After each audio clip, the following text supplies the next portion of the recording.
هذا برنامج كنا هبينمو أحد سنين يسوق ليسو تاريخ دنوا لبي لباتك مارسو لبكون يلحيا لباتن دقال كأيو مالها تقتل إسكجلي يحالة دقود سدا يتاوي نو صو صعدان ورن حيسلا ندين هيا بل سمر كورة وحي نكوب بلا بيدا مهمة أي ليدا هاي هرمس sababta Mareykanka uu uga baqay Hormuz sababta NATO ugu yeertay inay kala qayb qaadato dawlado kale loo yeeray marinka Hormuz awood intee leeg ayay Iran ku leedahay Hormuz iyo nawaaxigiis haddaba warbixin faahfaahsan oo uu diyaariyay telefishinka Al Jazeera oo lagu soo bandhigay awoodda Iran inaan cidina loodin karin NATO iyo cid kasta haday isku tagto sababaha saacidaya in aan la jabin karin Iran Hormuz lagu jabin karinna waxa laga diyaariyay film documentary ayaan halkan idinkula soo wadaagi doonaa haddaba Iran marka maxaa u sahlaya Iran jasiirade ku leedahay Hormuz jasiirado ilaa 9 jasiiradood badda dhexdeeda ku leedahay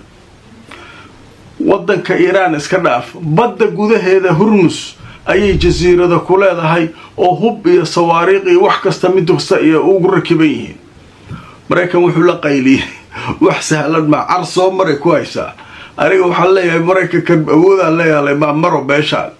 haddana meesha la maraa inta kiiloomitir ay tahay markabka iyo dhulka inta u dhaxaysa inuu maro la rabo kiiloomitirkaas isaguna wax kasto qore ka hadii lagu rido xataa waa gaara markab haddaba marka warbixinta la diyaariyay oo aad macluumaad muhiim ah ay ku jiraan ayaan idin la wadaagayaa haddaba telefishinka Al Jazeera oo warkan diyaariyay wuxuu leeyahay jasiiradaha Iran ee ugu ku yaala meesha la yiraahdo Hormuz ahmiyadda istaraatiijiyadood ee ay jasiiradahaas u leeyihiin qofka meesha qabsanaya haddaba marka warbixinta koowaad sidaad arkaysaan Iran waa la calaamadeeyay waa meesha Iran ay ku qoran tahay calaamada jaalahana waa xuduudkeeda dhanka badda waaye meesha yarta oo guduudanna waxa waaye waa meesha la yiraahdo Hormuz oo la rabo maraakiibtu inay maraan haddaba xuduudka caadiga ah ee Iran waxa ka soo sokeeya 3 jasiiradood oo badda dhexdeeda ku yaala oo ciidamada Iran ay degan yihiin hub iyo qalab kalena ugu rakiban yahay sida arkaysaa jasiiradahaas waxa la yiraahdaa jasiiratu Hormuz waa midda ugu yar jasiiratu Lark iyo jasiirada weyn ee la yiraahdo jasiiratu Qasham ayaa la yiraahdaa saddexdaas waxay ku yaalaan badda haddaba marka sidoo kale warbixinta waxa ku jira inta la calaamadeeyay waa inta markabka inuu maro la rabo waa 10 kilomitir kaliya Hormuz waa 10 kilomitir kaliya markabka inuu maro la rabaa waana jiira yaro angal ah oo markabku markuu dhanka iyo ka yimaado Imaaraadka iyo dhulkaas xoogaa uu leexanaya halkan uu ku leexanaya marka leexadkaas jasiiradaha ku yaala 10 kilomitirna badda ay tahay markab dhaqaaqi kara oo shan Iran ogoleyn halka ma jiro NATO sheegtay warsadii lagu soo daraa lagu leeyahay haddaba marka midmida loo kala qaaday muhiimadda ay jasiiraduhu leeyihiin jasiirada ugu weyn ee aagaas Hormuz ku taala ee Iran waxa leedahay jasiiratu Qasham jasiiradaas waxa marka degan ciidamada badda qaybta waliba la yiraahdo ilaalada kacaanka Iran waana jasiirad aad u hubaysan oo laga kaalmeeyo dhabarkeeda dambe dekada ku taala ee yiraahdo Bandar Abbas meesha la yiraahdo ayaa laga kaalmeeyaa jasiirada kale ee Hormuz ku taala ee marinka Hormuz ku taala waxa la yiraahdaa jasiirada Lark la yiraahdaa waa jasiirad ay ku rakiban yihiin sida calaamada arkaysaan raadaarka sheegaya area-da oo dhan waxa jooga ayaa ugu rakiban ciidanna waa degan yahay halkaas jasiirada saddexaad ugu yar jasiiradahan ku yaala aaga Hormuz waxa la yiraahdaa jasiirada Hormuz la yiraahdaa magaca Hormuz haysataaba waa magaca loogu magac daray halkaana waxa jooga ciidamada badda ee caadiga ah إيران ما دام إيران عيدا كده أقرب شيء عيدا كعادة ميلترية عيدا كإلى كعان كإيران مركا هالكا إيجا تشوجا اللي مركا صور كلا أيا سجود لو سوق عادي أو كره هالكا أي مراكبتو أي سجد نافيان جزيرة هرمز مركا أيضا هذا الرأي غلبا كركبا مركب كستا أو ماشى نافيا مركا هرا وحصو أركيس جزيرة هرمز كدبنا جزيرة كلا لارك كدبنا جزيرة كلا وين عيدك إلى هذا كعانك إيرانك أي فرديان مركز صدح ذا جزيرة دود يرلكي وحوك الساعدي إيران إني دفاعية أذكى سمايستو هالكاس أو آن لدافي كرين أو عدا فكرتا آني جرين هذا markaanu ka gudubno arika waxa jira jasiirada kale oo badda dhexdeeda ku yaala oo imaaraadka laga qabsaday oo Iiraan ay leedahay waxa leedahay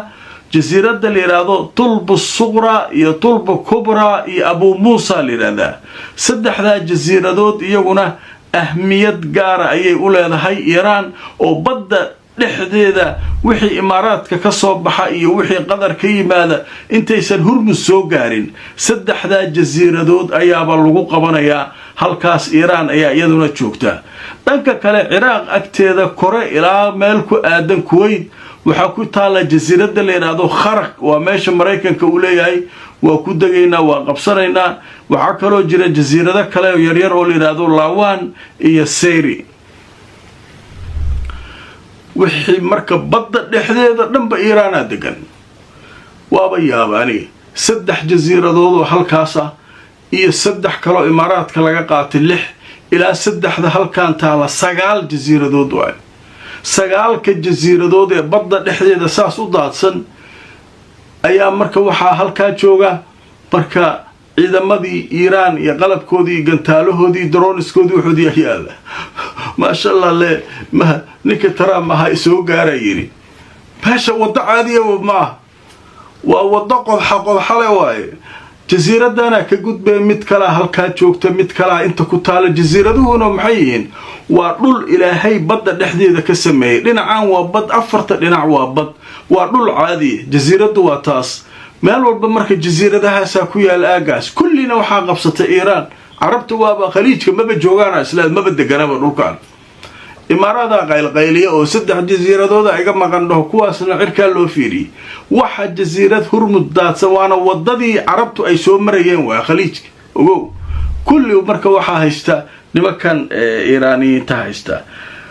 وياي شكل مركب هالكا مريسو مركب عاو أقل كعبد دلك مريكن كا وحكا صوب بحيور نف وعنف صدي أقل كعبد waxaan arkaynaa in laga soo jawaabayo codsigii odaga ee ahaa in NATO ay ka qayb qaadanayso furitaanka Hormuz NATO waa ka qayb qaadan barnaamijka hore ku soo qaatay ninkii xogayaal la wareysanay waa ka qayb qaadanayna laakiin kaligiis afkiisa miya ma NATO dhana maya dawlado xor ah oo NATO ku jira oo iyaga Mareykan saacidaaya miya lama yaqaano wali tafaasiil badan lama hayo laakiin waxay u muuqataa inaysan NATO isku raacsaneen sheekadaas oo ninkii raba isaguna uu dagaalka tooskiisa u aadi karo oo Trump uu taageeri karo haddaba marka aan tuso warka ka soo baxay aqalka cad ee dalka Mareykanka Al Jazeera waxay leedahay aqalka cad ee Mareykanka waxay soo saareen caawa war ay leeyihiin waxa bilowday annaga inaan aragno in laga soo jawaabayo xulafada NATO ay ka soo jawaabayso ka qayb qaadashada ilaalinta marinka Hormuz afayeenka aqalka cad Caroline Levitt ayaa sheegay in Washington ay arkayso hadda in laga soo jawaabayo codsigii madaxweyne Trump ee ahaa in marka badda Hormuz ay kala qayb qaadanayaan nimankan xulafada NATO ay Mareykanka kala qayb qaadanayaan marka qodobka isaguna halkaas kaga gudbaynaa oo xaaladaas way kacsan tahay caawa waxaa la sheegayaa deegaano ka tirsan Israa'iil inay ku dhaceen 7 gantaal hal meel ku dhacday inkastoo iyagu ay leeyihiin 3 ayaan qarxinay hay afartii kala aawe magaalada galeen magaalada hotel miya magaalada galeen afar xarootay leeyihiin haddaba marka aan tuso wararkii ugu dambeeyay ee sheekadan Xisbullaahi ayaa waxay sheegtay inay duqeysay goobo ay markaa ciidamada gumaystaha ay ku sugnaayeen koonfurta Lubnaan waxay isticmaashay sawaariikh. qodobka halkaas kaga gudbaynaa. qodobkan u socono marka waa qodobkan warbaahinta Israa'iil waxay sheegeen caawa 7 gantaal inay ku soo dhaceen deegaanka la yiraahdo Jaliil al-A'la, jaliilka sare meesha la yiraahdo inay 7 gantaal ku soo dhaceen. haddii waxay sheegeen sawaariikhdaas 4 kamid ah inay magaalada gashay oo markaa ilaa haddana aan wax rasmi ah laga hayn khasaaraha ay geysteen, laakiin 4 waxaa la sheegay inay magaalada u gudubtay, macnaha 3na ay ka hortageen 4na ay xarootaa la leeyahay. marka hawshaas wali way socotaa, laakiin hawshii waxaa noo dhiman jugta culus. caawa subaxii way taas warkaas subaxii ay idin keeni doonaa. habeenkii waxa dhacaa habeenkii aba horta jugta ugu badan dhacda meeshaan. marka hawshaas halkaas mare. qodobka kale muhiimka aan idin hayo waxay tahay goordhow waxaa furmaya shirka golaha wasiirada cabinetka la yiraahdo ee Israa'iil. haddaba marka aan idin tuso jariirada la yiraahdo Yadcood Axranood ayaa sheegtay in kulan ay leeyihiin golaha wasiirada ee kooban ee la yiraahdo cabinetka iyagoo kaga arisan doona xaaladaha socda iyo dagaalka Iran. cabinetka waxaa la sheegay in markaa ay yihiin golo wasiiro oo kooban,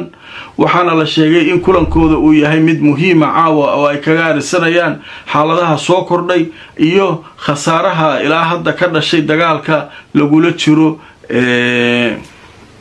Iran.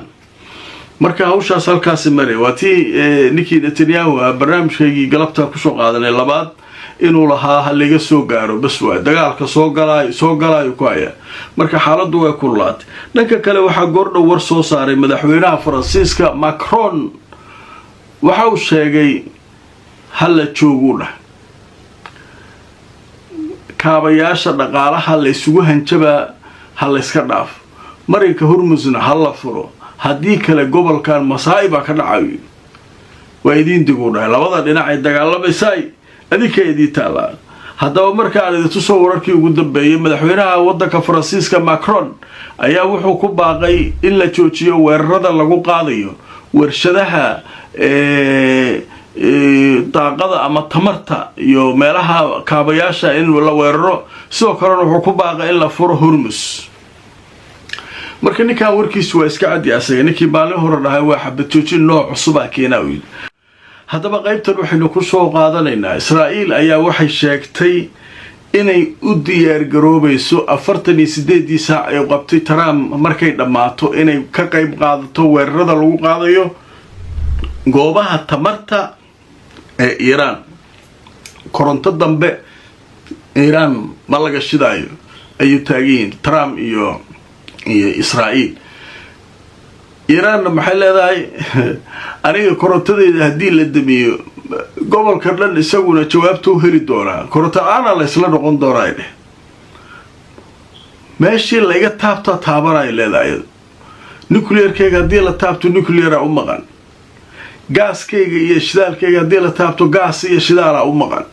korontadeeda hadii la taabtona koronto badan la weynaayo waa la iswareysanaya. marka nimanka Israa'iiliinta waxay ku leeyihiin waxaan u diyaar garoobaynaa 48 saac markay dhamaato inaan annaguna ka qayb qaadano weerarka Mareykanka uu ku qaadi doono uu ku booteeyay Trump in Iran lagu weerari doono. dhanka kale waxaa la sheegay weeraro cusub inay hadda ku qaaday Israa'iil ee koonfurta Lubnaan.